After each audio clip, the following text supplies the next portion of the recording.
चलिए आपको हम एक और ट्रिक बता रहे हैं अभी कि जैसे हम ऑयल में जब हम प्याज या कुछ भी सब्जियां डालते हैं तो वो बहुत आवाज़ करती है। जब हमारा पैन गरम है, इसमें अभी हम ऑयल डालेंगे। मैं आपको बता रही हूँ करके, मैं आपको प्रैक्टिकल बता रही हूँ और आप खुद ही ये चीज़ देखेंगे। ये मैंने ऑयल डाल दिया, ठीक है।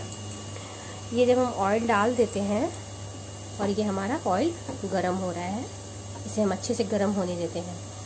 तो यूजुअली जब हम इसमें कोई भी सब्जियां या प्याज कुछ भी डालते हैं तो ये बहुत तेज़ आवाज़ करती है, ठीक है।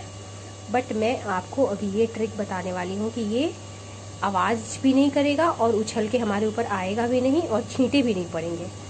आप जब भी इसमें कुछ डालते होंगे तो वो बहुत तेज़ आवाज़ करने के साथ साथ छींटे भी बहुत तेज़ मारते हैं। लेकिन अभी देखिए, अब ये तेल हो गया हमारा गरम।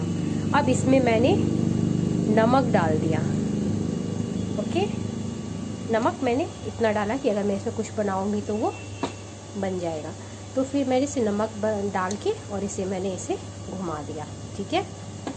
और अब आप देखना, आप ये करके एक बार देखना। मैं आपको प्रैक्टिकल बिना ऑफ किए ही दिखा रही हूँ। ये गरम हो गया है, मैंने इसमें नमक डाल दिया और अब ये देखो, आप प्याज डालती हूँ मैं।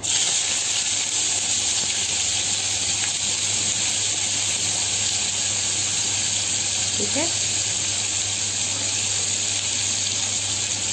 ये बिल्कुल भी आपको उछल के नहीं आएगा। और जब आप बिना नमक के डालेंगे तो ये बहुत तेज आवाज़ के साथ उछल के ऊपर आता है।